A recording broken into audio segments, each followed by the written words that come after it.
Who owns your time? Are you overloaded because you choose to be? That's this week on the Badass Agile podcast.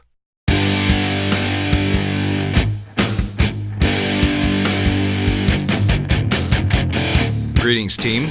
Welcome to the Badass Agile podcast. I'm your host, Chris Williams.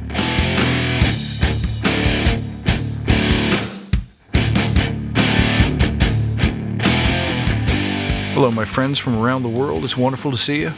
Hope you've been having a great week. Here's something I bump into a lot. When dealing with client teams, especially in large organizations, one of the biggest areas of pushback or complaint is that we just don't have enough time. We don't have time to get better. We don't have time to learn up, to coach up, to train up, because we're just so busy. Well, why would that be? Before we examine that, let's take a moment to remember why we're here. To create an elite tribe of leaders who truly serve their clients and communities by doing what matters and what works, relentlessly chasing value and excellence like a badass. There's so many resources out there about what you need to do to be agile, but we're focused on who we need to become in order to lead teams. So let's hammer down those fundamentals to create a truly unique and powerful force in this industry. Remember, if this helps you, tell your friends. Now you can find me everywhere out there, in the Facebook Badass Agile Listener Lounge, on Instagram, on Clubhouse, everywhere people gather. Really don't forget to check us out on YouTube. But let's dig into this one. We have to be careful that we own our own time.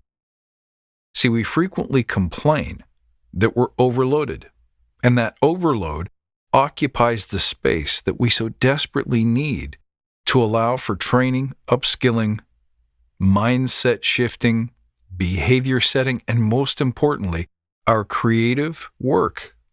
Not even our creative work, to be honest. Sometimes we just need time to take care of our admin stuff or to get productive work done in general. Now, here's what I need you to understand is that overwhelm is not something that's done to you.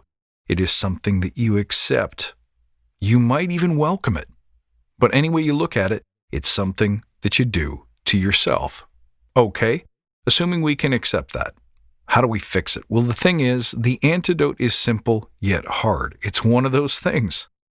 In order to break the cycle, we have to change our mindset. But in order to change our mindset, we have to break the cycle of being too busy to pay time and attention to the stuff that really matters to us. So this one's going to be tricky to break. It requires first the will. And sometimes the will can only come when our belly scratches the floor. When we bottom out, when we run out of time, and all of a sudden, change becomes urgent, it becomes necessary in order to survive. But you know something, guys? We can't spend all of our time in that energy. We can't always be reacting to crisis before we make conscious and valuable change. So let's assume that we want to break this habit. Let's begin with prioritizing ownership over our time. How might we do that? Okay, let me give you some tips. But understand first that employing these tips is going to require courage. It's going to require suspending disbelief. That means when I tell you what I'm about to tell you, you have to believe that it's possible. Because when I tell you, it's going to seem like it's not. Everything I'm about to say here, I know you're going to object and say, oh, no. You don't work in my environment. You can't possibly understand what it's like. You don't get it. Oh, I do get it. And I have worked in your environment, and I do work in your environment. This is the lesson learned that never gets learned. We feel like we have to keep banging our head against the wall and making the same mistakes until, once again, we reach a point of criticality where we can no longer ignore it, where the costs are so high. We've lost people. We've lost energy. We've lost our health and wellness. We've lost our market advantage. We've lost our position. We've lost revenue. We've lost a lawsuit. Whatever the driving force may be, we can't wait until it gets that bad. Because trust me, once it gets that bad, all of a sudden everything that I'm telling you becomes obvious and becomes necessary. But I think that the winners in this field are the ones who see it long before it gets to that point. So here's what I want you to do. Number one, practice saying no all day, every day. Your priorities are never going to loosen up until you learn how to stop saying yes to everything that comes across your desk. I'll give you some specific and more concrete, more practical examples in a moment, but just practice saying no. You want to run downstairs and grab a coffee? No, not today. You want to join this special group, this special project? No, I don't have an excess of time right now. And by the way, when you're learning to say no, sometimes it's better to not attach a because or an excuse. We do that because of the very human need to feel polite, to feel like we've explained ourselves properly. But there's actually no value in that. Sometimes you just got to say no. Now that dovetails nicely into the next one, and perhaps this is one of the most important, most poisonous, most toxic time stealers that we permit, and that's your participation in meetings. I've done several courses and even podcasts on why all 1-hour meetings must die. Here's the truth about meetings. If you book an hour, it will take an hour, even if there's only 10 minutes of value. Try it.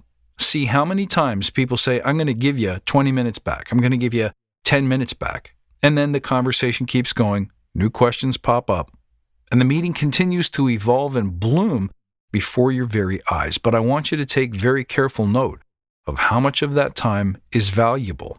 How many of those thoughts, concerns, expressions, outputs, next steps, action items could have been communicated via Kanban board, email message, a bulletin post somewhere, an internal blog post, an internal podcast, anything other than taking 8 people, 10 people, 12 people, sometimes more, and having them sit there inactive, unproductive, forced to listen to you for however long the speaker feels the need to continue speaking. So just say no, or say why. Or, if you have to go to a meeting, begin that meeting with intention. Start by saying, what do we hope to walk away with? I talk about intention a lot as well. What are we going to get out of this half hour? What are we going to get out of this hour? How will we know if it's adding value? How will we know if it's done and done well? And if you spend time in that meeting setting up or planning for the next meeting, you fail. Quite simply, there are much better tools that can handle those things automatically. And really, that brings me to my next point. When seeking to free up your time, to claim ownership over your time, I want you to remember the following poem: delegate, automate, eliminate, or integrate. So think about booking meetings to book meetings. Instead of sitting there discussing the agenda of the next meeting or when might be a good time for everybody, you have tools, things that can automate the process of selecting the next best time for a future get-together. That would be an example of automating. An example of delegating would be to find an admin, a virtual admin, a volunteer, somebody else who could do this task for you. And you might say, oh my gosh, that's insane. Who would hire an admin or utilize another human being to take care of that job? Well, here's the thing. If you're not using your time, probably highly paid time, to be creative, to move the dial, to inspire teams, to create value, then aren't you wasting a ton of money anyway? Like, if you can't get your work done, why would it be such a sin to have somebody else help you do it? Now, eliminate means just don't go to the meeting. Just don't have the meeting. Find another way to communicate status if that's what you need to do. Find another way to recruit help for whatever you're working on. Find another way to cross-pollinate ideas, whatever it is you think you use your meeting for. And I really want you to question why you meet, when you meet, as often as you meet. And a lot of the time, if you really look, and you need to prioritize creativity, admin work, or productive work of any kind, then either convert this meeting to a workshop or get rid of it. Another key indicator is if you spend less than 5% of that meeting speaking, contributing, then you don't need to be there. Here again, an automation tool that transcribes the meeting, especially its outcomes, and moves the key points to the front could save many of the people who are in that room but not actively contributing from wasting their time on gathering simply to gather. Now, integrating can be a challenging one because by integrate, I mean doing 2 things at once, killing 2 birds with 1 stone. Great examples would be walking the dog while taking a meeting, because one of those things doesn't require a ton of focus and therefore doesn't subtract from the other. But using that technique in the context of a meeting can be dangerous because if the meeting requires focus and you're distracted, if you're checking your phone, if you're working on a document, if you're building that PowerPoint, if you're doing something other than focusing on what you need to focus on, there's an excellent chance that the meeting will be wasteful because you or others weren't present. So integration, for me, means dictating show notes while I'm ironing my shirt. It means doing a walking meditation. It means spending time in nature while listening to a podcast or taking a class. Now, here's another thing you can do to reclaim your time. Don't seek perfection or any 100% measure, so everything always needs to be on time. You always have to work out 7 days a week. You always have to be available. Anything with the word always in it or 100% in it is dangerous because most of the value comes from 80%. Working out 3 to 5 times a week is just as good, if not better, than forcing yourself to show up each and every day. Being always available is particularly toxic because it means that you will let other people's priorities become yours when they send you that email, when they send you that SMS message, when they send you that messenger chat. There's no pride, there's no honor in being quick to answer if it means that it derails your most important work and your highest priorities.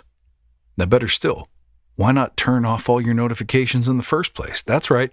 Take all of your emails, all of your instant messenger, everything on your cell phone from your social media, right down to your mail, messages, your LinkedIn, and either remove them from your phone or turn off the notifications. Your phone has the ability to shut off banners, badges, noises, all of it. Let's face it, you're going to be obsessively checking these things by force of habit anyway. So let's be honest. If something urgent pops up, you'll see it soon enough. But there's a massive detrimental effect to having these things constantly distract your attention the moment they arrive in your inbox. Now here's one final tip around meetings. Never book meetings with more than 8 people for more than 20 minutes, because anything else excuses laziness of thought and action, which means using time simply because it's there to fill. It also invites too much subtlety of voice that, quite frankly, most of the time doesn't change direction, doesn't move the needle any faster, doesn't add any additional value or decrease any risk. It also puts consensus at the top of your priority chain, which is always a mistake. And if you absolutely must have consensus, remember, there are automated, integrated, or delegating ways that we can use to do it better. Listen, what it really comes down to is eliminating sources of distraction, managing your priorities so that your most important work gets done first. It means creating space in your calendar to do your most important work, which is my final tip, that whatever you wish you had more time to do and do well, whether that's physical fitness, health and wellness, creative time, admin time, whatever it is you need focused time for, book it off in your calendar. Don't assume that the opportunity will show up, because it's likely to show up after working hours, extending your working day, extending your stress, and decreasing the quality of your life. So book that time in your calendar. This is a time when nobody else will be able to book you into useless meetings. You can set the time to be private so that no one else can see it, and ask questions about what exactly you're doing with that time. And by the way, it's none of their business anyhow. You, as a free and autonomous person, get to choose how you best execute your job. If they don't trust you to do that, you're working in the wrong place. But take my word for it. By claiming this time for your own, by setting aside space to do your most important work, you will actually be doing your company and your team a giant favor. But again, all of these rest on your belief that your time is yours to manage, your freedom is yours to claim, that the things we do automatically, unconsciously, without thinking, by virtue of habit, or the way we've always done things, don't necessarily serve you and should be questioned and modified and improved as often as possible. If you can start with that belief that ownership of your time is the single most important thing you can do to increase your effectiveness, your productivity, and your leadership, then the how or the what to do will become obvious. Guys, I hope this one helps you and serves you. You can reach out at badassagile.com or find me on Twitter at badass_agile. I look forward to seeing you next time, and until then, stay badass.